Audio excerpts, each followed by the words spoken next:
Thank you, Dennis. And I have to say, I love South Carolina. I love it. Remember, we came down all together. We came down, and this was going to be a place that was tough to win, and we won in a landslide. This was a good one. So I want to thank the people of South Carolina and your governor. Tremendous guy. He supported us right from the beginning. So I'd like to thank Governor McMaster for the incredible job. He's right here someplace. Thank you very much.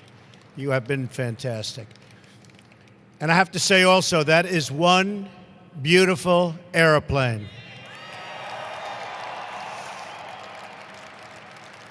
Congratulations to the men and women here who have built it. What an amazing piece of art. What an amazing piece of work. Thank you, Dennis, for the invitation to be with you today. You know, in the old days when I made this speech, I got paid a lot of money. Now I have to do it for nothing, so. Not a good deal, but that's okay. We love it. It's wonderful to be back in South Carolina, especially with your new governor. Where is Henry? He's around here someplace. Where is he? Stand up, Henry. Proud of you. He helped us so much. And I want to also thank your former governor, Nikki Haley, who's doing an awfully good job for us. She's representing America very well as our ambassador to the United Nations. She is doing a spectacular job. It's early, but she has just been really great. We're here today to celebrate American engineering and American manufacturing. We're also here today to celebrate jobs. Jobs. This plane, as you know, was built right here in the great state of South Carolina. Our goal as a nation must be to rely less on imports and more on products made here in the USA. Right here in the USA. It's amazing to think that a little over 113 years ago, next door in North Carolina, Orville Wright was the first man to sail the skies in a very little airplane. The 1903 Wright Flyer was made of mostly wood and cloth. It was so small that Orville's brother Wilbur could not join him on the flight. He was always very upset about that. The flight lasted all of 12 seconds, but it was incredible. That flight was a testament to the American spirit. I see that same spirit everywhere I travel in the country. I saw that spirit all throughout the campaign. We have the greatest people anywhere in the world. We have the greatest spirit. And you just look at what's going on today in our country. You look at what's happening with jobs. You look at what's happening with plants moving back into our country. All of a sudden, they're coming back. And they're going to be very happy about it, believe me. They're going to be very, very happy. As your president, I'm going to do everything I can to unleash the power of the American spirit and to put our great people back to work.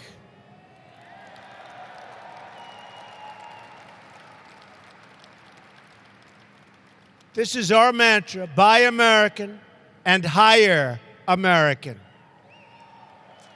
We want products made in America, made by American hands. You probably saw the Keystone Pipeline I approved recently, and the Dakota.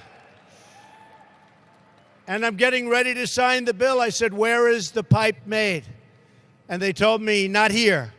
I said, that's good. Add a little sentence that you have to buy American steel. And you know what? It's the way it is. It's the way it's going to be. We are going to fight for every last American job. We've come a long way since the Wright brothers and their first flight more than a century ago. Your plane is made of carbon fiber. It seats 330 passengers. It's 18 feet longer than the previous version of the 787. And this airplane can fly for half a day before it touches the ground. The name says it all, Dreamliner, great name. Our country is all about making dreams come true. Over the last number of years, that hasn't been necessarily the case, but we're going to make it the case again.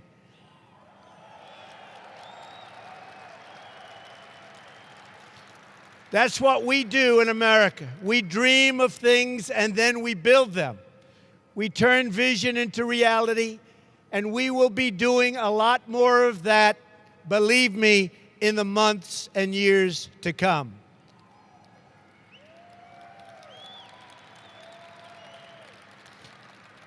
I also want to say a word to all of the members of the armed forces who are here with us today in this record crowd.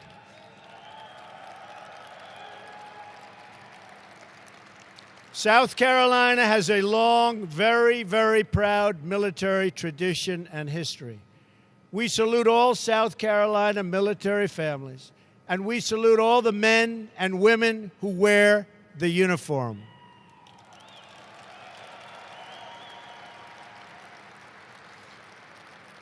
We are going to fully rebuild our military. By the way, do you care if we use the F-18 Super Hornets? Or do you only care about, what do you think?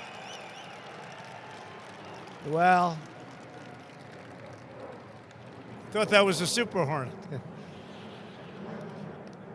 We are looking seriously at a big order, and we'll see how that, the problem is that Dennis is a very, very tough negotiator, but I think we may get there.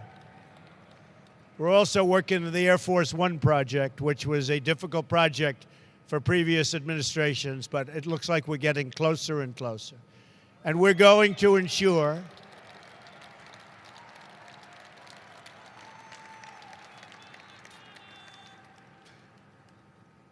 that our great service members have the tools, equipment, training, and resources they need to get the job done. As George Washington said, being prepared for war is the best way to prevent it. And that's really what it is. The best way to prevent war, being prepared. Peace through strength. We build a military might so great, and we are going to do that, that none will dare to challenge it. None.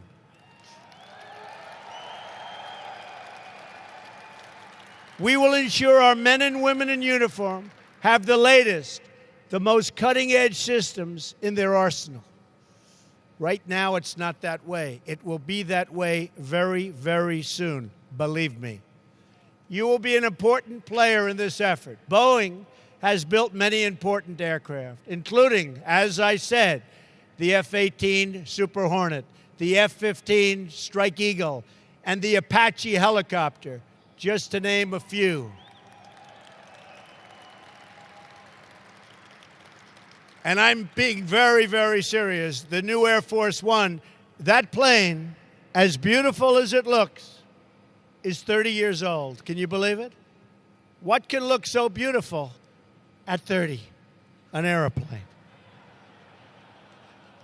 I don't know. Which one do we like better, folks? Tell me.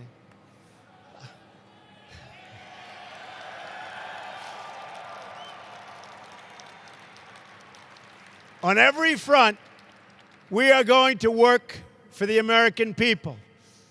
Nowhere in our focus is, and I mean this so strongly, and our focus has to be so strong, but my focus has been all about jobs.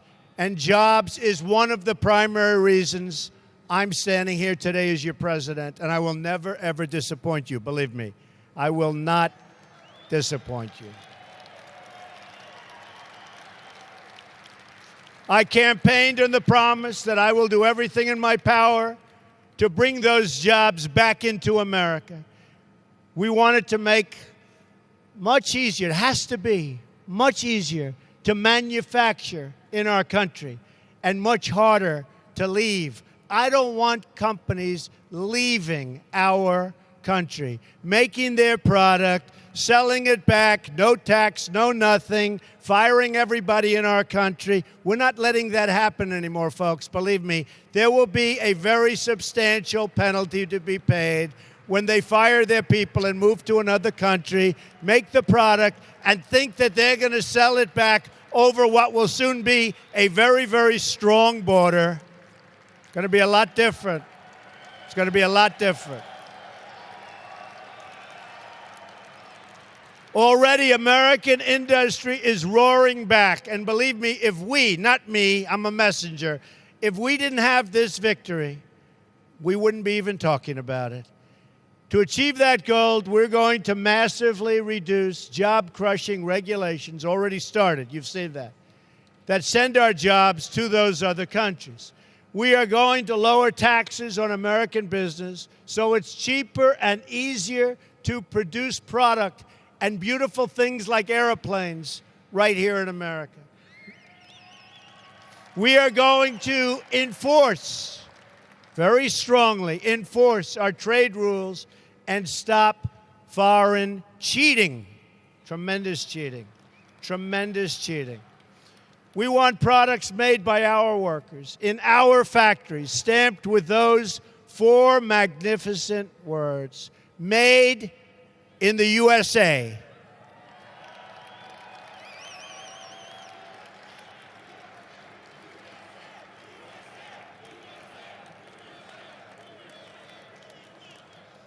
Since November, jobs have already begun to surge. We're seeing companies open up factories in America. We're seeing them keep jobs at home. Ford, General Motors, Fiat Chrysler, just to name a very, very few. So many more already. They're keeping and bringing thousands of jobs back in our country because the business climate they know has already changed.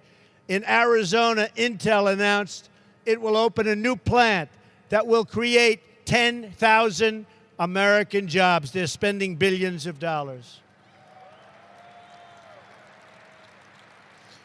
We will see more and more of that across the country as we continue to work on reducing regulations, cutting taxes, including for the middle class, including for everyone, and including for business, and creating a level playing field for our workers. When there is a level playing field, and I've been saying this for a long time, American workers will always, always, always win. But we don't have a level playing field. Very shortly, you will have a level playing field again.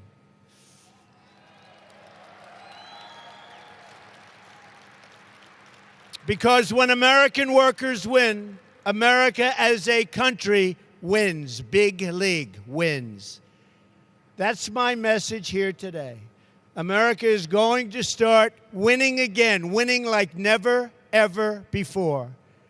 We're not going to let our country be taken advantage of anymore in any way, shape, or form. We love America, and we are going to protect America. We love our workers, and we are going to protect our workers. We are going to fight for our jobs. We are going to fight for our families. And we are going to fight to get more jobs and better paying jobs for the loyal citizens of our country. Believe me. You've heard me say it before, and I will say it again. From now on, it's going to be America first.